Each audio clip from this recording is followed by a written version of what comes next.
Hello. Hi, Ivy. Hi. It's nice to meet you. You too. Okay, I know I've got two people here who are in and listening. Josh, great to see your face. Hello, great to see everyone too. Wonderful. Hi. Hello. Susan, hello. Yeah. How are you? I'm good. Good. So Josh, Susan, Ivy, and everyone else, today's session, Monica, Lo, I saw you on my Zoom yesterday. My team was like, who's this and why is the person crashing the Zoom? So I was like, okay, he's testing it. So the whole idea for today, guys, Monica reached out to me on LinkedIn. She and I became quick friends. I wanted to talk to you all about a career in tech. I want to share my journey. My journey is probably not what you think that it is, but I think that aspects of my journey can help you all. But here's the thing. This isn't for me. I know my journey. Susan, who is this for? Oh, I'm a bully. I'm going to pick on you. I think you're on mute, Susan. Okay, she's not there. Josh, who is today for? Is it for me? No, it's for all of us. It's for you all, right? So I want you to engage with me. I want you to ask me questions. Monica has sent me a number of questions, and so I've got the questions. So I try to answer them as much as I could in the deck, but if I don't answer the questions, I want I've got all the questions at the end.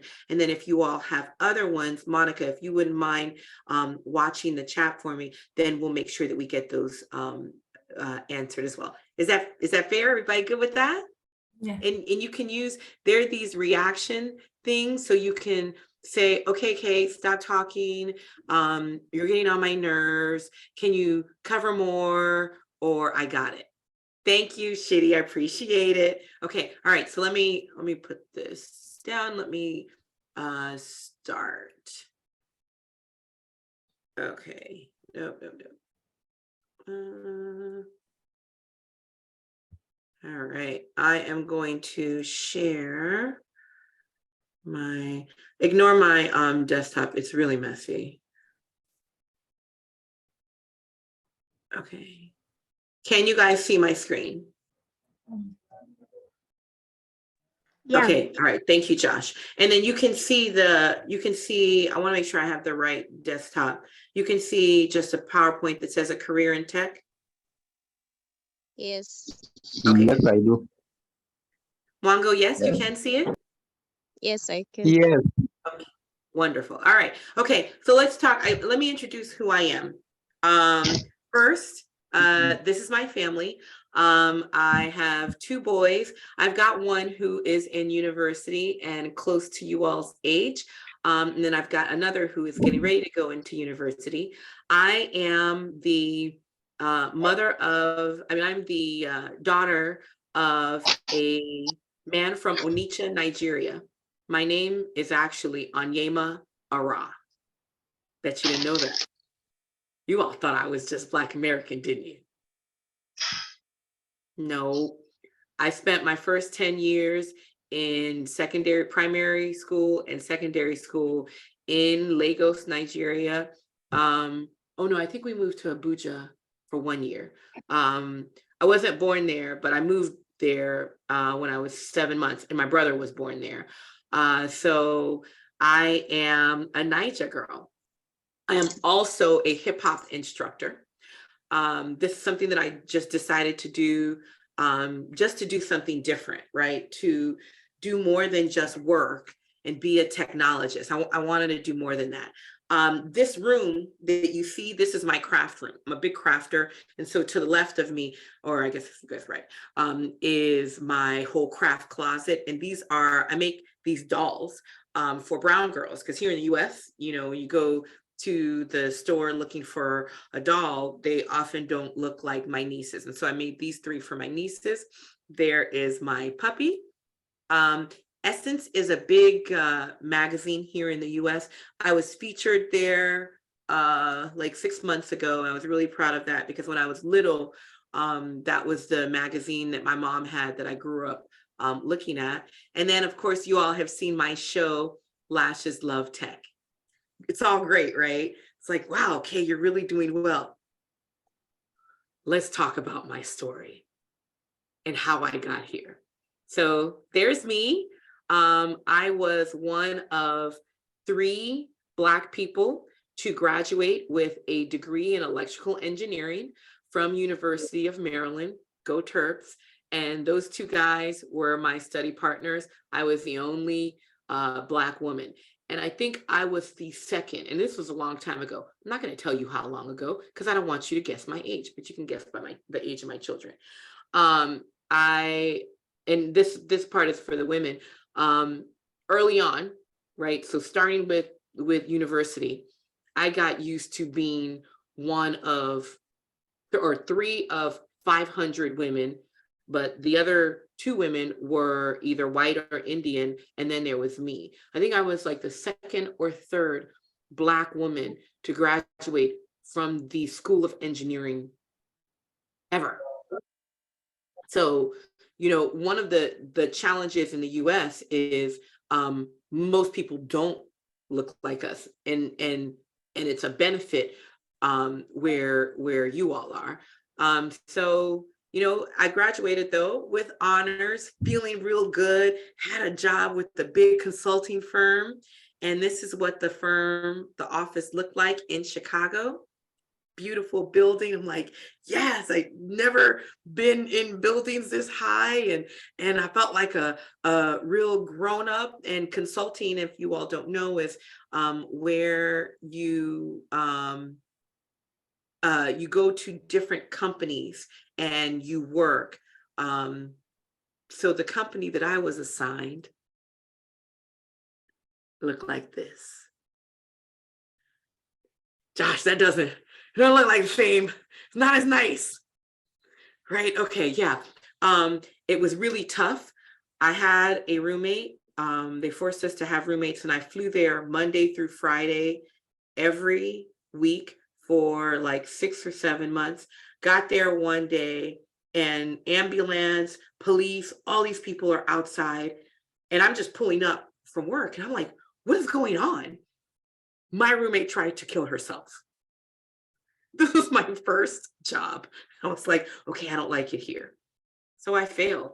I quit because I couldn't, I was like, this isn't for me. And my second job was in a data center. Now in US, I live in a place called Atlanta, Georgia. They had the Olympics there. So you might know that city in like the 90s. It's really hot in Atlanta. And I was going to a data center. Data centers are freezing cold. In the middle of the summer, I was wearing like coats that you wear to Alaska and Russia because they didn't have anywhere for me to sit. So I found gloves and I cut the tips off so that I could have the glove, but still be able to feel the keyboard because where I was working was so cold. My desk was on the other side of all of these servers. Failure number 2. Now, my mom was starting to get nervous because she's like, you were doing so well. You had a full scholarship to school. You got all high marks. You graduated with honors. What is wrong with you? And I was starting to ask myself, well, I don't know. What is wrong with me? I thought that like life was going to be easier than this and it was going to be better. I got a job in a company that dealt with the New York Stock Exchange. Fantastic. I didn't have the best boss. She didn't want me to send emails without sending them to her first because she told me that I was too smart for my own good and I had all these tricks and I was trying to come after her job. I wasn't. One day we had an issue with the code, and everyone was all hands on deck trying to figure it out. No one could figure it out. I didn't have any kids at the time. Everybody else went home to their families. So I was like, oh, let me just stay and see if I can figure it out. I did. I was so excited. I run into our CTO, that's Chief Technology Officer. I run into his office. Hey, I figured it out. He is there with my boss in a situation. Neither of them are married to each other. And I bust in. I was like, oh my gosh. And I left immediately, packed my stuff and went home. They fired me the next day. And I was young. I didn't know that it's against the law to do that. So I just packed my stuff up and I left. On my way out, now remember, that's job number 3, if you guys are keeping count. On my way out, one of the guys said, hey, there's a startup that is looking for a Unix or Linux administrator. Would you be interested? I said, sure. I didn't have a job and I was getting ready to get married. I needed money. So I took that job and I liked it, right? Now, it was in the middle of a big economic collapse here in the United States. So I had no choice. That was the only job that was available. And I was like, I'm just going to figure it out. Well, I was sitting there and there was 2 of us, 2 Linux administrators, me and another white guy. And we would take turns but getting lunch so the other person could sit and watch all the servers and make sure that nothing went down for our customers. He calls me and he says, pack up your stuff and leave. Why? And he says that our owner had been frauding our customers and gambling with their money. And the SEC, so the federal agency, was coming after him. He's scared, needed to buy time. So he was going to say that our systems were down because of me, that I had changed the database passwords because I was the typical angry Black woman, and it was my reason. And so he took my partner, the other guy who I worked with, out and said, I'm going to pin this on Kay, just go with it and I'll make it worth your while. The guy was really nice and was like, and he said, okay, but then left, went to a gas station and called. Failure number 4. So I'm 23 or 24. I can't seem to keep a job. I am getting ready to get married. And it's like every single thing I try in technology, nothing works. And so in my mind, I was like, well, if you look at my track record, I'm gonna just kind of be a disaster. So I decided not to look for anything, take a break, got married, and I went into a bookstore and I'm like, I gotta find something else to do. Because, and this is for the ladies, each time I failed, I didn't associate it to something that was wrong with me. Luckily, and I don't even know that I intended to do that, but I didn't let it break me. So I went to the bookstore and they had all these books, and there were these books. There was a whole section of books. They were Black with red writing. Red was my favorite color. And I was like, oh, Oracle. Yeah, I did a little Oracle in the last job. I'll get certified. So I didn't have the money to go get certifications. At that time, there were no free certifications. Certifications cost $1,200, $3,000 US. Like, you had to have money if you wanted to make money. And remember that statement. I'll talk about that in a minute. So I sat there, I got up every day like I was going to work, and I couldn't afford to buy the book that was $75 US because I didn't have a job. So I stayed in the book center and I studied and read the book there and took the test, borrowed some money from my mom to take the test that was $200 and passed and changed my resume and started applying for new jobs. I got a job with this company called Georgia Power. It's a big power company here in the US. I was a DBA. While I was there, the Oracle team was in the account selling a huge deal. We call them ULAs, unlimited license agreements. And there was an issue that occurred. Now, one thing I didn't mention was that starting with this job, I started building apps to help me do my job quicker because I knew how to program. Most of the people there were not great programmers who weren't the developers. So I would always figure out ways to do my job as fast as possible. And I used technology to do that and would automate things. So if they were making me be on call, I'd be like, well, I don't want to sit on call and have to answer questions on the weekend. Why don't we just poll and look at how the servers are doing, and before they break, that moment right before they break, let's send out a note during the workday to fix it. So I built a system like that for Southern Company, and the whole company was using it. Oracle was trying to sell them similar software, but on a much larger scale. So they're like, who is this Kay who has built this system? I went out to lunch with them and they were like, oh, we've got a available opening. It took 6 months of interviewing, right? These are all the places where I built automated systems. That's outside my building. And Josh, that's really outside my building. Like, they didn't trick me this time. But that was the start of my job at Oracle. Now, 4 failures, 1 success. The odds seem to be against me. What did it teach me? Well, if I hadn't failed those 4 times, I would never have ended up at Southern Company at that moment, because in each one, I kept doing those automation tools. Because I had so many jobs, I kept refining it in different places, in different industries, and it actually was a huge learning opportunity for me. After that, I wasn't so afraid of failing, because all of a sudden, now I'm super resilient. All of a sudden, I have something that other people don't. And I call this your so what.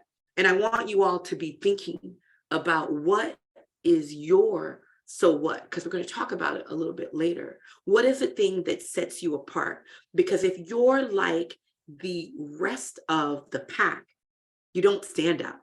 And it's those who stand out that move forward, that get opportunities.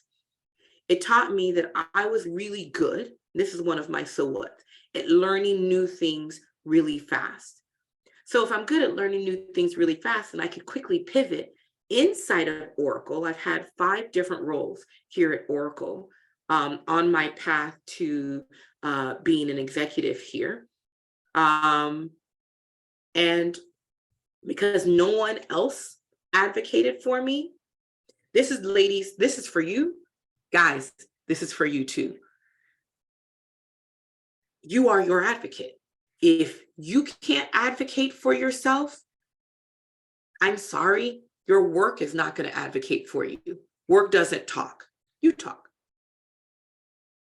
Your relationships can advocate for you, but you have to, 1, believe in yourself, and 2, you've got to tell people the things that you can do and articulate them in a way that is clear, succinct, and to the point.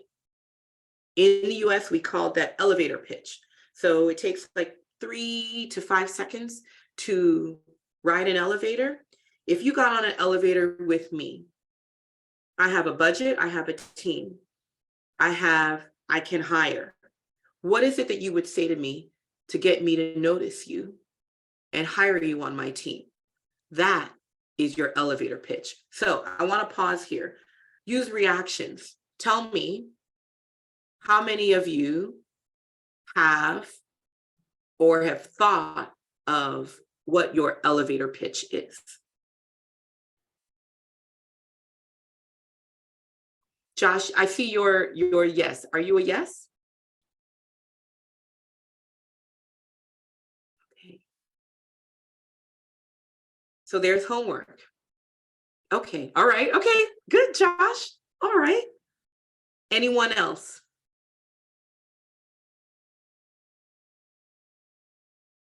There's homework there. You've got to be able to advocate for, okay, Mwango, thank you. Mwango, are you saying that you have done your elevator pitch or you have a question? Oh, sorry. No, I'm saying I have thought about it. Good. Yes. Okay, so then outside of Mwango and Josh, all of you have homework to go and develop your elevator pitch. Hey, I don't even know, what does that mean?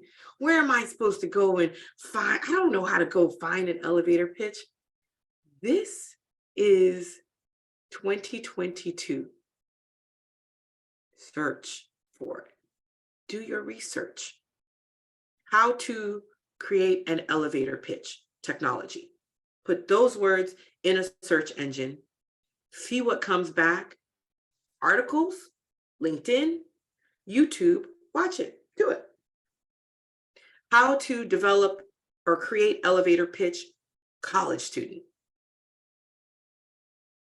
There is so much information that is out there now compared to when I was coming up that really, right, none of us have an excuse.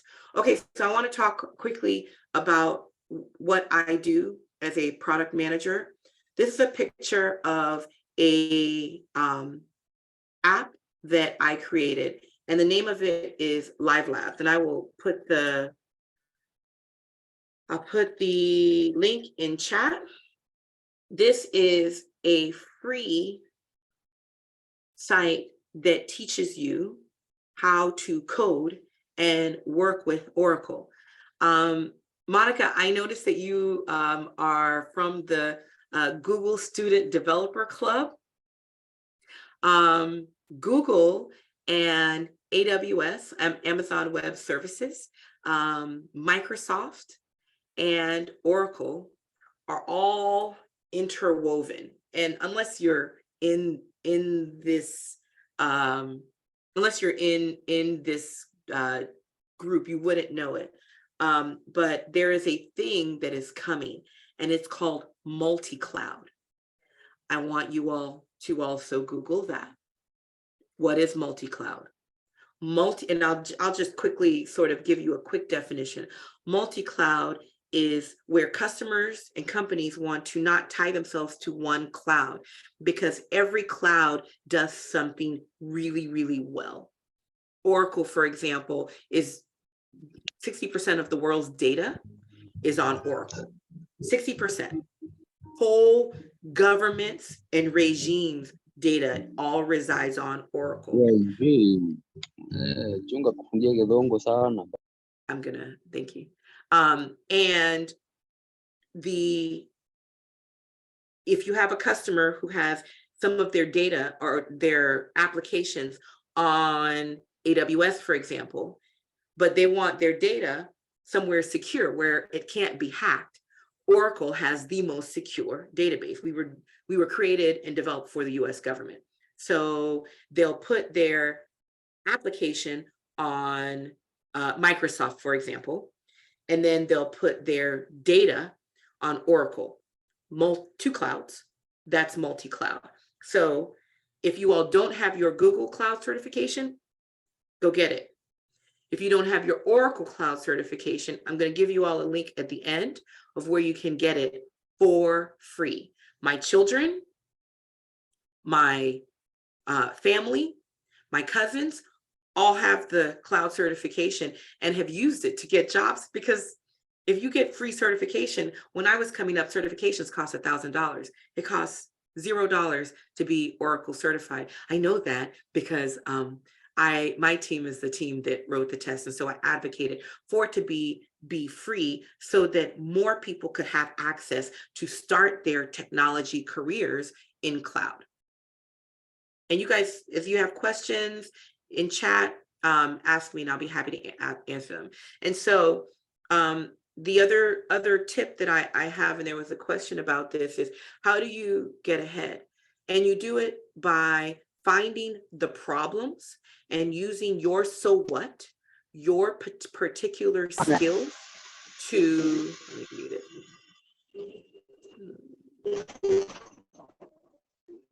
Oh, shoot, sorry. Monica, can you mute Otieno? Or Otieno, can you mute yourself?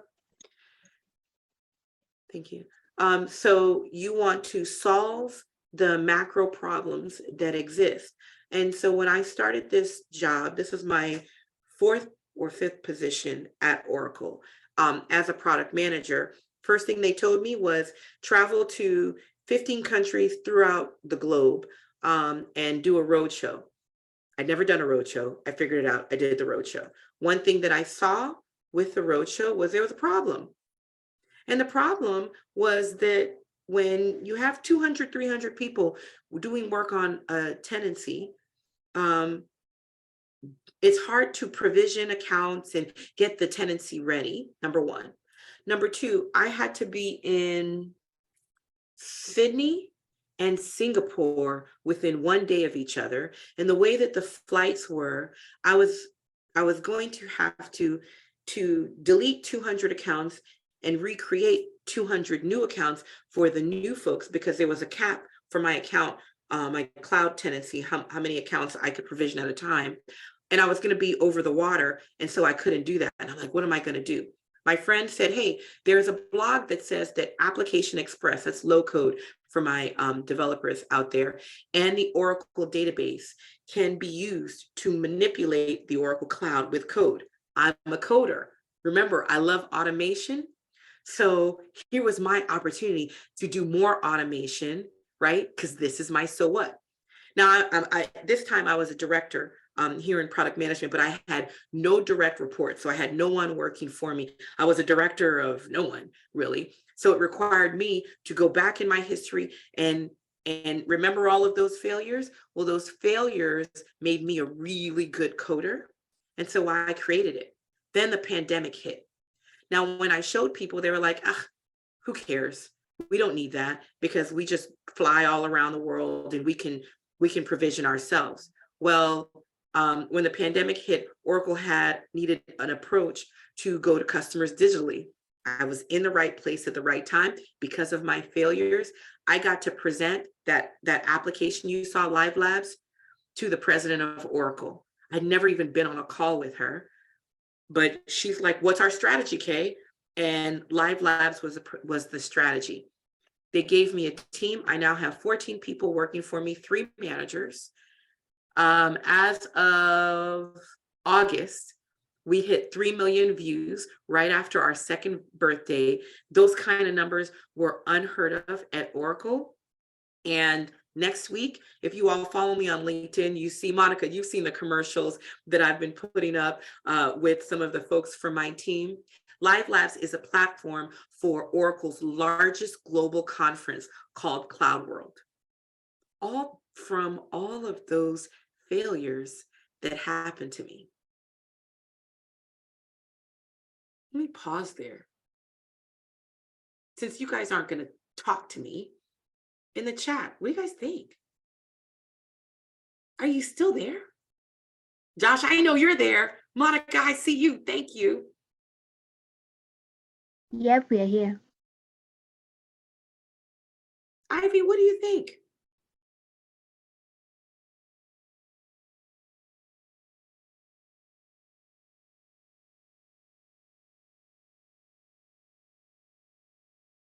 Okay, we'll sit until somebody says something.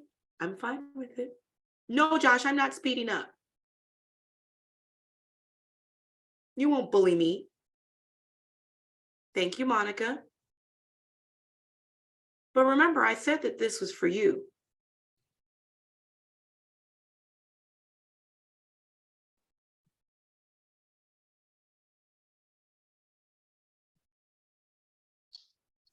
Joseph, thank you. It's an interesting story. How so? Come off of mute and talk to me.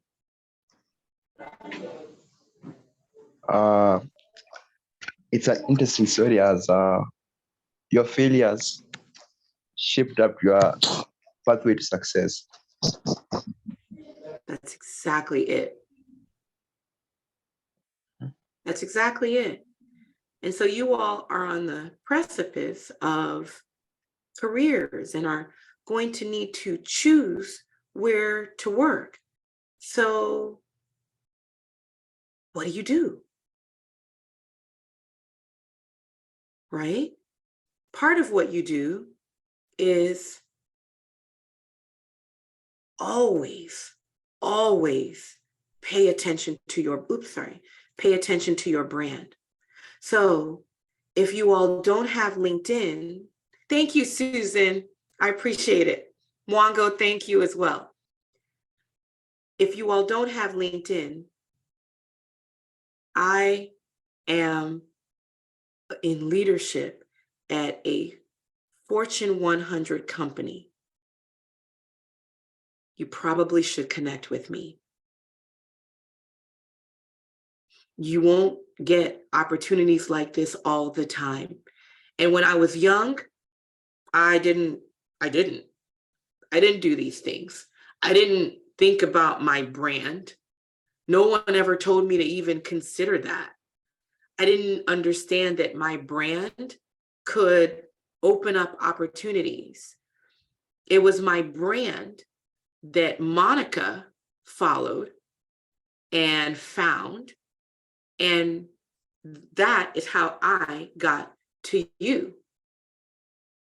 So, Lo has a question. Can someone interested in databases move directly in Oracle?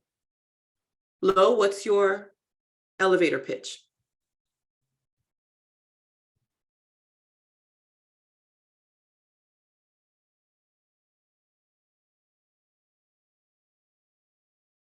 And it's a great question, right? But your employer is the buyer. What are you selling? So your brand, it's what they're buying. So if you go to my LinkedIn, and I'm going to put my link tree on here so that you all can find it. But if you go to my LinkedIn, it is carefully crafted and carefully constructed because I am what's essentially being sold. And it's what is my company buying? So what I want them to know, I make sure to put in there. So when you look at it, you see, okay, she has passions like making sure that more people of color enter into technology. Why do they let me do that and still do product management? It's because I understand, and there's this book, What the CEO Wants You to Know. It's really short, and I would just search for it because people put, books out there. Companies are businesses. Oracle, Lo, is a business. So they want to make more money than they're spending. And so they want people who will be focused on that. So if Oracle is somewhere where you want a job, the first thing you want to do is connect with someone in Oracle, is look, do your research, find out the positions that are available, see if they have a job site. And one of the mistakes that sometimes when we talk about this, I talk about with young people, they don't actually do their research. They just connect with me and then they ask me. And sometimes I respond, most times I don't, because if it's something that is easily found on the internet by searching, you want to know about jobs. Did you ever search student jobs Oracle, intern jobs Oracle? It's the very first thing that comes up, but it is on you. It is on you to be proactive with your career and create the career that you want. And the reason for that is because all of you are capable. Now, you all are all shy. Not everyone. Lowe's not shy. Susan, Wango, Josh, Joseph, right? After this, I'm going to remember the people who interacted with me. So if I'm going to respond to someone, I have photographic memory, by the way. It's those who interacted with me. Josh is on camera. So if Josh messages me, oh, hey, Josh, what do you need?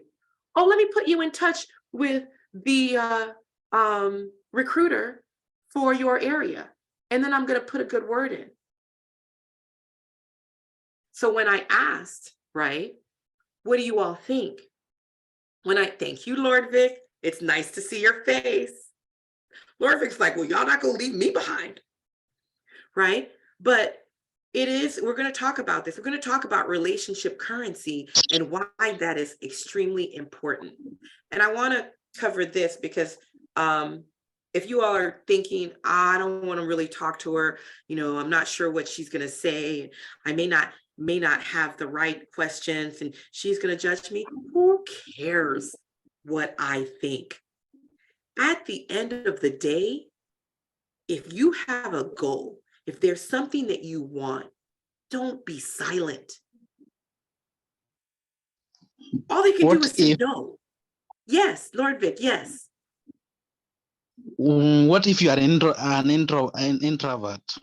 Oh, I love that. So, Lord Vic, let me tell you the difference between introvert and extrovert. I'm going to first start out by saying I am an introvert. I'm like, what? Introvert and extrovert, the definition of it is, where do you get your energy? Do you get your energy by solitary things, or when you're around people, do you get your energy? I do not get my energy from people. People actually drain and exhaust me. This, for me, is draining. I only do one of these every 2 or 3 days, right? But Lord Vic, you wouldn't know, would you? Because I'm practiced.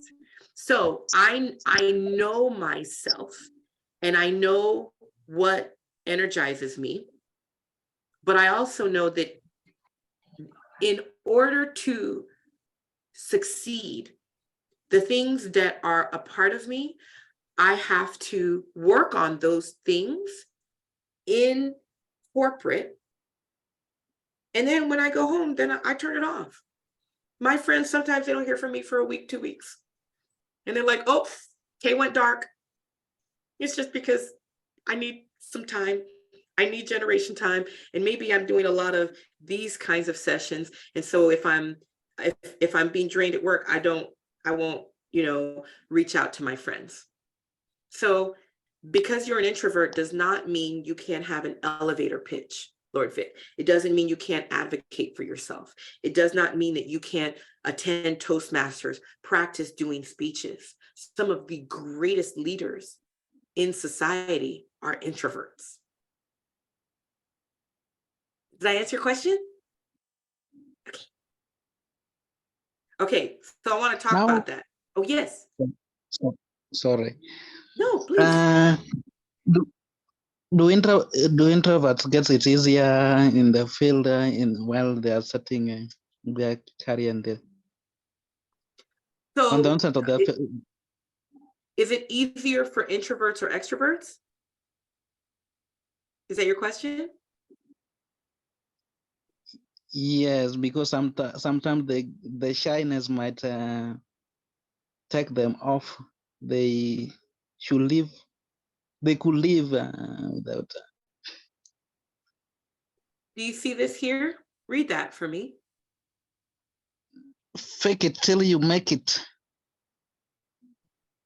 What does that mean to you? And you pretend in a way that until you are able to achieve something that you want. You're comfortable. Yes. Yes. Yes, that's exactly it, right? So what did I do? When I knew that I was going to have to do things and be on camera every single time I am going to speak in public. This is too much information. I have to pee really bad because I'm really, really nervous, right? But I have done it so many times, and there's good about introverts, there's good about extroverts. The world is created to really talk about extroverts, right? Introverts make better listeners. Introverts can watch and be strategic and know, oh, no, we shouldn't go left. Everybody's going left. We should go right. So the ideal team is a combination. But lately,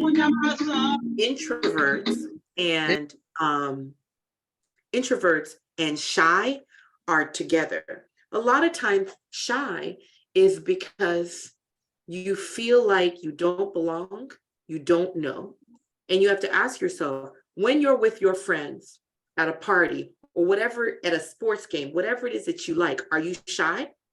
If you're not, in those situations, you're not actually shy.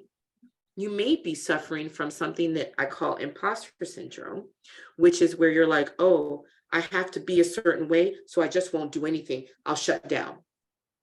And women suffer from that more than men, because we're told that we don't belong. So I used to be Darla. I used to say, you know what? I don't want to go in US, like you have to go like to bars and watch sports games because it's all men, right? I'll just let my work speak for me. I'm not doing any of that. I don't have anything in common with them. I didn't understand that promotions are based on perception. And if you don't have relationships, you won't get the job, right? You all are all going to go for internships. Well, for my interns, I'm watching all my interns and I'm trying to determine which one am I going to give a full-time job. Same thing for you. So it's important for you to learn and figure out how to build relationships. Because I said the same thing. I was Tracy. I don't have anything in common with these people. I actually did. I worked with them. So I don't know why I thought that I didn't have anything in common. What I had to do was I had to find something. And so instead of me just being like, well, I'm shy, I'm an introvert, I give up, right? Because that doesn't help you. I asked them questions and I would get them to talk. So this is my boss. She's a vice president of database. Her name is Jenny Sy-Smith. You should connect with her on LinkedIn. Because I told her I was talking to the Google Student Developer Club. And she's like, ooh, I want to get them doing some Oracle, right?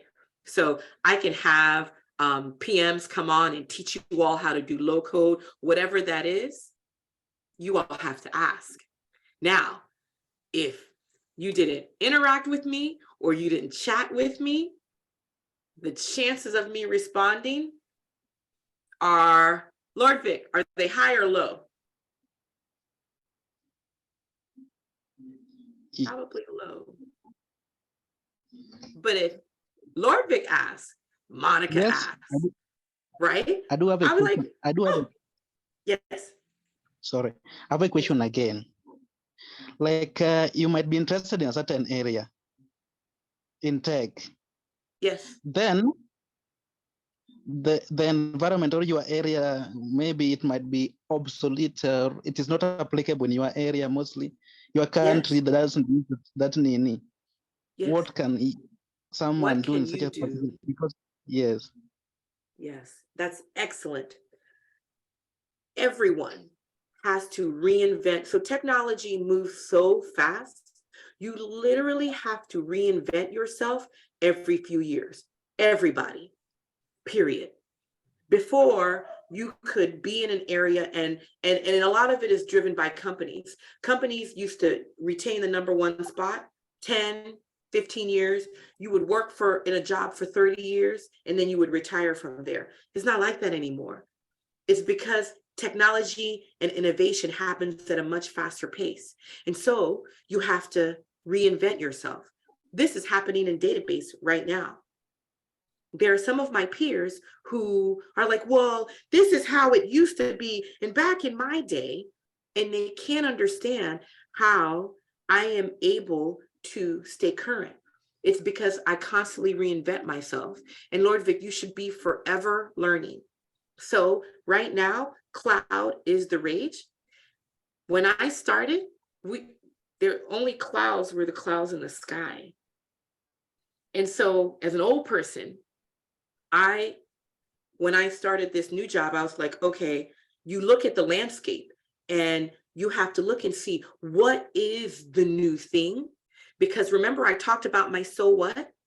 Your so what changes as the world and demands change. So every day, part of my day is spent looking at the landscape, studying for a certification. Right now in the US, mastering social media for corporate is it. So every day for like 6 months, and I can send you all this video, I was going through TikTok, looking at trends, trying to figure out, okay, how did this trend, how much likes did they get? How many plays? What were they saying? What resonated? What didn't? And I bookmarked, like 58 different videos on brand. And then I taught the rest of my team, and then my larger 400-person team, how to have a social presence in the new style, because it's not Facebook like it was before and YouTube. Now it's TikTok and Instagram Reels. So Lord Vic, the way to do it is you're always going to have to keep doing that. There will never be a time when you can just sit and be like, I've mastered it. If that happens, you're probably dead. Okay, so I have some questions here. But before I answer these, because I think some of them I answered, what other questions do you all have? I have a Josh, I see question. yeah, go ahead, Josh. My friend. Yes, Josh. Yeah, you've said building relationships is a very important step in career, in tech. So my question is, like, where you work, I know you have very diverse people from very different backgrounds. How do you handle that? And how do you handle that diversity? Because some people, you get people who come from very different backgrounds. So how do you handle that? Yeah. I ask a lot of questions. So because my nature is introverted, my preference most times is not to talk. As a manager, right, as a senior director and a leader of my team, I have to. But I also realize people like to talk about themselves. So Josh, if you, me, Monica, and Lord Vic got on a call, I would ask you all, how was your day?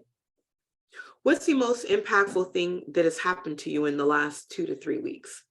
And here's the trick, and I'm going to teach you guys a trick. You all have cell phones? I would save your information, whatever you say, because when people talk about themselves, they give clues about themselves. I would save whatever you say, because I talk to a lot of people, in the notes field for your contact. So then the next time I get on the phone or Zoom or Google Meet with you, Josh, how's your mom? You mentioned that she, whatever, right? And then you're like, how does she remember that? It's a secret. And so now all of us are in on this secret, right? So anytime I'm going to ask for something, even my team, I know their husbands' names, I know their children. If they say, oh, my, one of Kevin, who works for me in the Netherlands, was like, hey, I have to get off of the meeting. It's 4:30 here, and it's my son CJ's birthday. And so then I said, oh, how old is CJ? Is he 3? And he said, yeah, he's 3. So now I know what year, month CJ was born. So then the next time I ask him something, in like a year from now, okay, he's 4. So usually by 4, they start to go to school. Hey, is CJ going to preschool? And at first I thought, oh, I'm a terrible person because I'm using people's information, right, for my own benefit. But when you're working with diverse teams, and I don't only work with diverse teams in terms of race, gender, age, at every hour of the day, there's someone on my team who is awake and working. I have people in India. I have people in Europe. I have people in North America. So I also have that, right? They're not even from the same country. And so the way that you do that is to treat every single person the same, like they're human beings, and know that people make emotional decisions and not logic. So if you were to go and buy something from someone, you wouldn't go and buy something from someone you hate. You buy from someone you like. And they don't teach. So when you're in tech, they don't teach those things. They teach you how to code, right? They teach you computers. They teach you a lot of math and physics and chemistry. But that relationship part, that the math, chemistry, all of that is important. That gets you in the door. The relationship part is what helps you do that. I need a question from, this is for the girls. I need a question from the girls. Girls. Lord Vic asked questions, Josh asked questions. You have a female who looks like you talking, and none of you have said anything.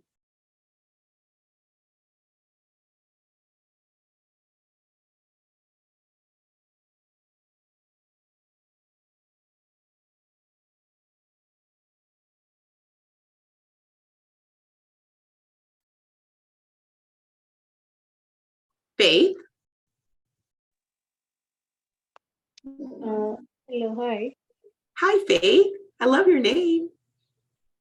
Thank you. I have a question and a follow-up question, depending on your answer. Yes, So, please. first question is: have you ever worked in a startup company, like a company that is not as big as Oracle, Microsoft, like a company that is just starting up? So you're breaking up a little bit, but I think I gathered most of your question. Have I ever worked in a company, like a startup, like a smaller company, much smaller than Oracle? And then there was a second part I didn't catch. Can you repeat that? Oh yeah. So my the second question was, if you have worked in a startup, would you advise someone like me, or like someone who's just from campus, from college, you're trying to figure out where in this tech world you're going to fit in? Would you advise this a person to aim for big companies like Microsoft, or to start small in startup? Because I am made to understand in smaller companies you're able to interact with the big guys in an easier way as compared to huge companies. So you might be able to grow a little more. But then again, there's the other bit of, in huge companies you might get more opportunities. You might get to interact with like people who know a lot more than you could get from smaller companies. So for a student who is just about to graduate and is new in the job market, where would you advise them to like shoot? Yes. So great question. So it's a common one that I get from, they're like, well, I need to make the decision, like where do I go coming out? And the reason why I say it doesn't really matter is because 9 times out of 10, the job that you get coming out of college is not the place where you're going to spend your career. The thing you focus on is the content of the position. Regardless of whether it's a small company or a large company, the content of the job that you're going to do. Because when you all work on that elevator pitch, the thing that I want you to figure out is, what do I like? What things do I do during the day that it's like time never passed? What do I enjoy? Do I enjoy working with kids? Do I enjoy selling stuff? Do I enjoy coding? Do I, at my church, do I like to talk when, and do the visitor announcements? You have to ask yourselves, and I'll send you all, Monica, I will send you a document of these questions to ask. And then, Faith, what you want to do is you want to research what kinds of jobs have those skills. Because early on in college, when you get out of college, the jobs that you're looking for are the jobs that can build the skills for the ultimate job that you want. Now, that ultimate job you may get in your 30s. You may change your mind and get a different job or to go in a different route in your 40s, but it's the skills that matter. Because if you remember when I showed you my story, when I showed you all my story, here, this was a small job. This was a big job. Then I went back small. Then I went medium. Then I went small. Then I went medium big. Then I went really big. That wasn't the thing. The thing were the skills. In this consulting job, I was learning how to present, which is what you all are seeing now, how to engage and communicate very complex ideas. In this job, I was learning how to develop automation that would help the business, right? And you notice, it's not the job, the industries vary. It was the skills in the job that I focused on. So first, you need to figure out what you want to do, then the types of jobs. And then I would say, don't just focus, I'm only going to look at small companies. I'm only going to look at big companies. Just look. Because the right job for you there are some big companies that are really a bunch of small companies put together. And then there are some small companies that may be acting like they're big companies because of their red tape and rules, because their CEO came from a big company and he operates his small company the same way. Faith, did that answer your question, or did I confuse you more? Yes, it did. Okay, there's a really good book, another good book, and you all notice I do a lot of reading. I'm actually interviewing her. Her name is Carla Harris. She has a LinkedIn article on relationship currency versus performance currency. If you have any social media or LinkedIn, I would say that you should follow her because she's excellent at this. And she actually has questions in her book. Susan, thank you so much for asking. Let me read your question. Is the need to fetch energy from others the same as one's need for people's motivation to develop interest? Susan, are you on? Ask me on the mic so that I understand what you're asking. Hi. Hi. Great to hear your voice. Earlier, you explained that the need to fetch energy from others isn't really that needed that much. So I was asking for cases that you might need other people's motivation, maybe in doing something, so that you gain the interest in doing the same thing, maybe, or even something further. So are they the same thing? Yes, so that is, it's a discussion on like mentors and sponsors. Susan, do you know the difference between a mentor and a sponsor? I don't think so. Okay, let me show you. I thought we were going to run out of time, so I wasn't going to show this, but I will. Wait, hold on, let me share. this one. Okay, so a mentor is what you're talking about. Mentors build confidence. They will help you with tips, strategies. They'll share about their job, right? They'll help you with how to do that job in a company. A sponsor, those are the people who will say, hey, everyone, we're looking for some interns. There's this guy at Maseno University. His name is Josh Sharp. I'm willing to spend my political professional capital. Let's try him out as an intern and hire him. He got on, I was on a call with him. He got on video immediately. He stayed on, he was engaged, right? He asked questions. He's got the skill set. We can teach him the technology, but he's got the skill set, right? That's what a sponsor does. So to your question, Susan, is it important to draw from others? Yes, it is. You want to, in your life, have both mentors and sponsors. Most people, especially women, have mentors, but they don't have sponsors, especially when 90% of leadership positions are taken by white men, and they only occupy, and this is a United States statistic, 50% of the 50% of the population, less than 50.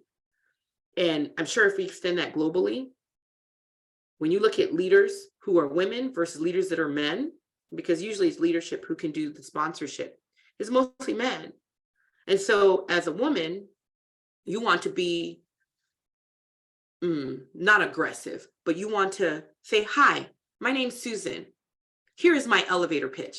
I am a rising senior. I'm making all this up because I don't know you, Susan. I'm a rising senior at Maseno University.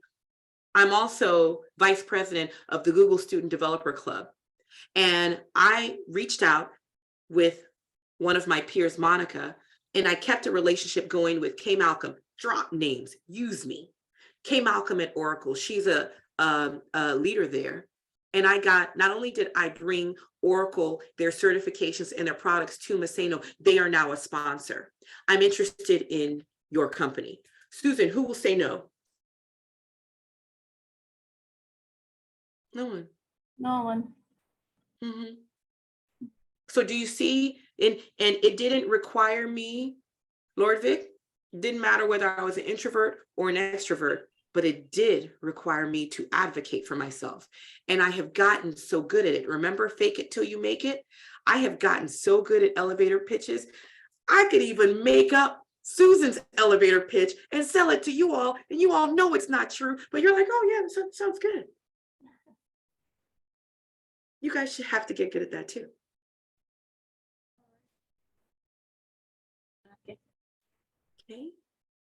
Okay.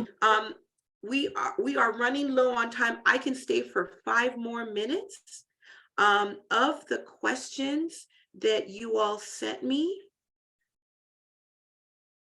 pick 1 or 2 you want me to answer.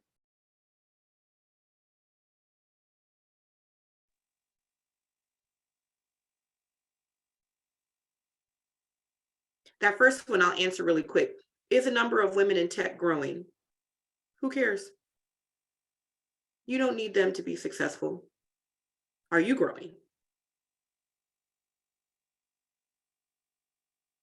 I told you, Josh, man, I'm bossy.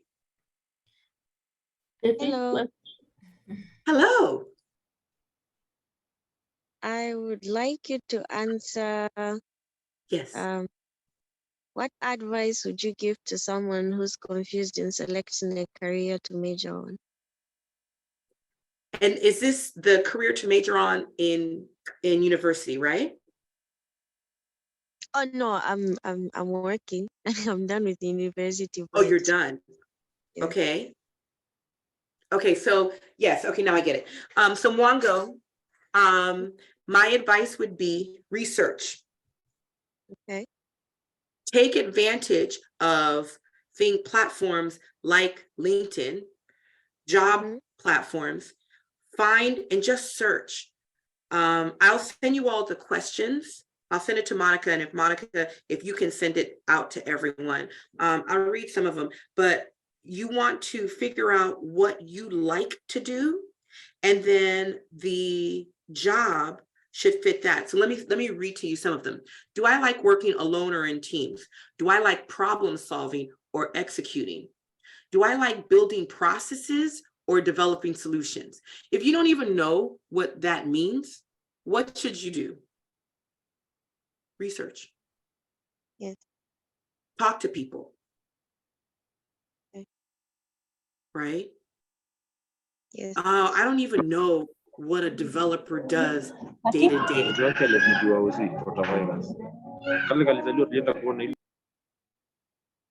I don't even know what a developer does day to day. So let me search, let me follow some on Instagram or on TikTok and see what they do day to day. Oh, there was this lady, she was kind of bossy and all in our face. She came to talk to Google Developer Club. I looked her up and it looks like she has developers who work for her. Let me message her and see if she can have one of those developers come and talk to us and just spend 15, 20 minutes telling us what they do. Okay. The thing that I find is when people are like, I don't know what career, and I ask, what research have you done? I haven't done any.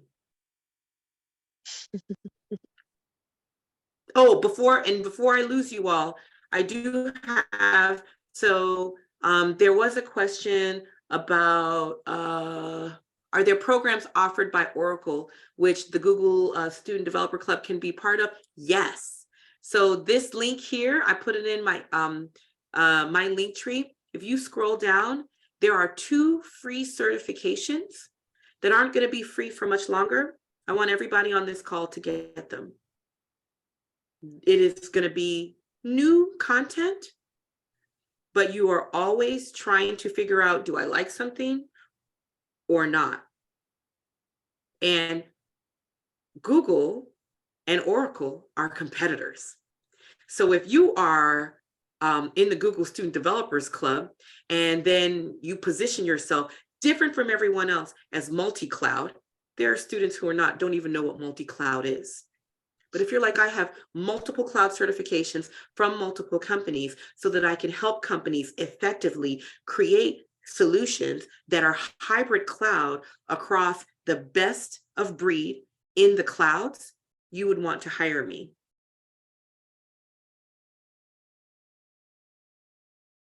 As opposed to, I was in the Google Student Developers Club and I know Google. Oh, well, we don't use Google. Or I mean, we only use it for a little bit, but do you know anything else? I do. This is free. I would start. It takes each one takes 7 hours. If you go to the Data Management Foundations one, that is the certification that my team has built. Okay, Mongo, you still have your hand up. What other questions do you have? Oh no, this hand was like in the Oh, beginning. okay.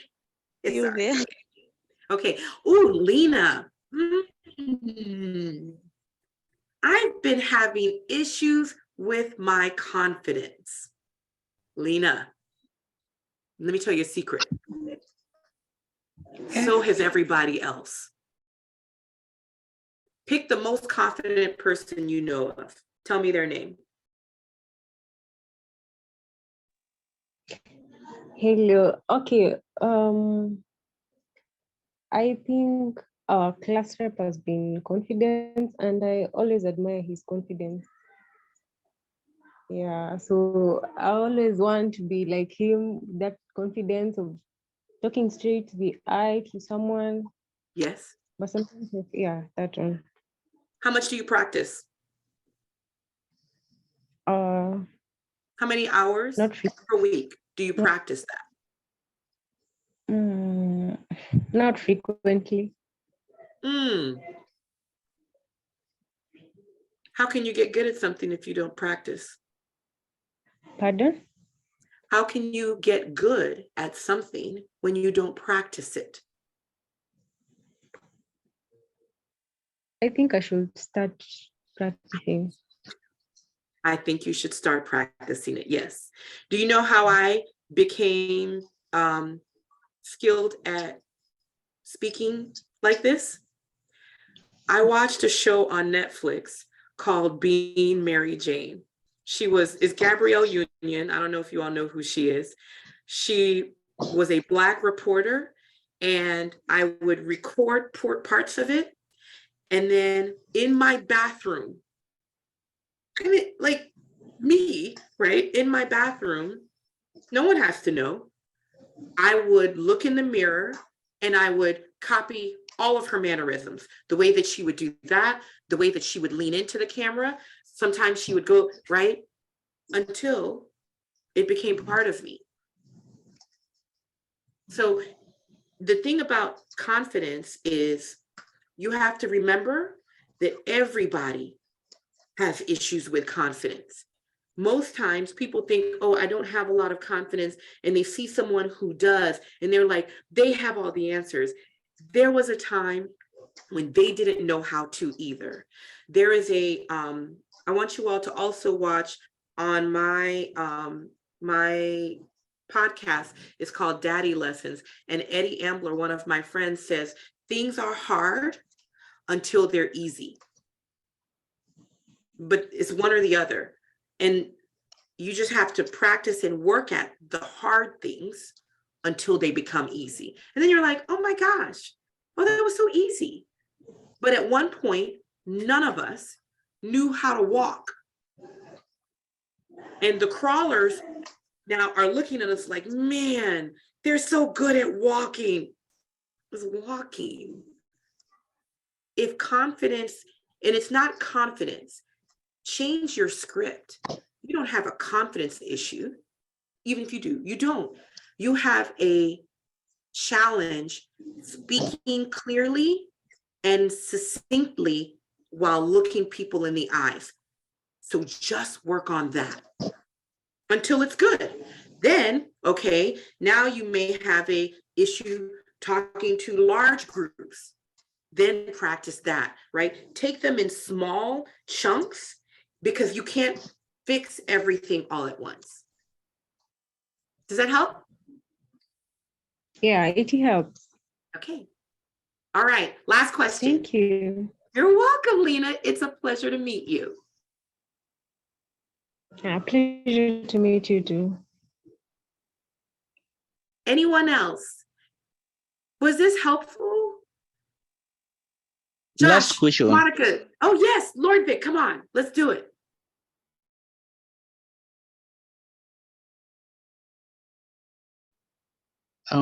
First of all, let me and share with us.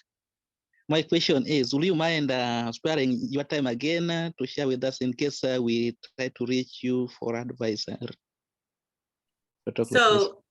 Okay, so Monica, reach out to me and let's see. The thing that I would want to do is I need more interaction from you all.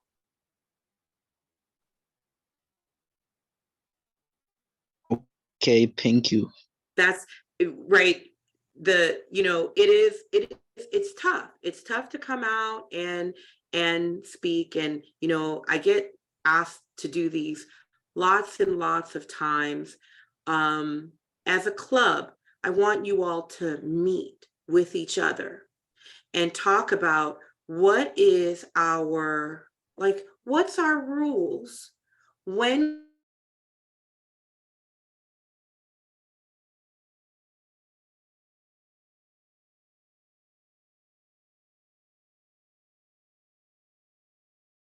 do you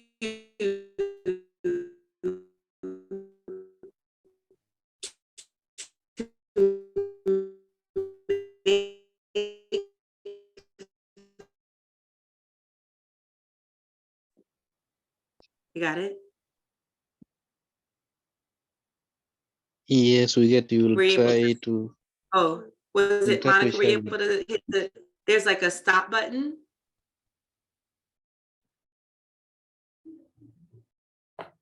No, not yet.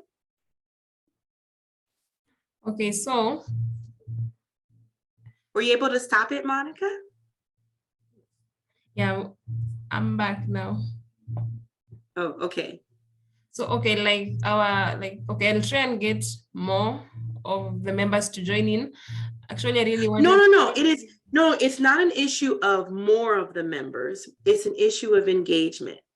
Yeah. Right. So, and Monica, I see you and Josh as leaders of that. So what you want to do is you want to talk to the team and say, okay, these things are beneficial to us. They're helpful. So let's talk as an organization and see what we can do to ensure that we can get more of these executives' time in these sessions. Does that make sense? Yeah. It's about that relationship currency. So if I were to evaluate you all's relationship currency, Vic, Brian, Lewis, Elsie, Gladys, nothing. Right? So from my perspective, it kind of appears as if you all didn't want me here and didn't want me to talk, because I've kind of been like pulling out of you, which makes it harder as a speaker. So Lord Vic, very brave of you to ask. I'll talk to Monica, but I also have requirements, and I insist that you all be present, because my time is very, very valuable, just as yours is. So if we're going to have this relationship and have the back and forth, it needs to be both sided. Does that help? Does that answer your question, Lord Vic? Yes, you have. Thank you. You're welcome. Because I've got an army of people from Oracle that I can bring back to work with you all, right? And so for us to start to do that, and I absolutely want to, we can run workshops, we can do certification questions, right? Whatever that is that you all need, but I'm going to have to ask you all for more engagement.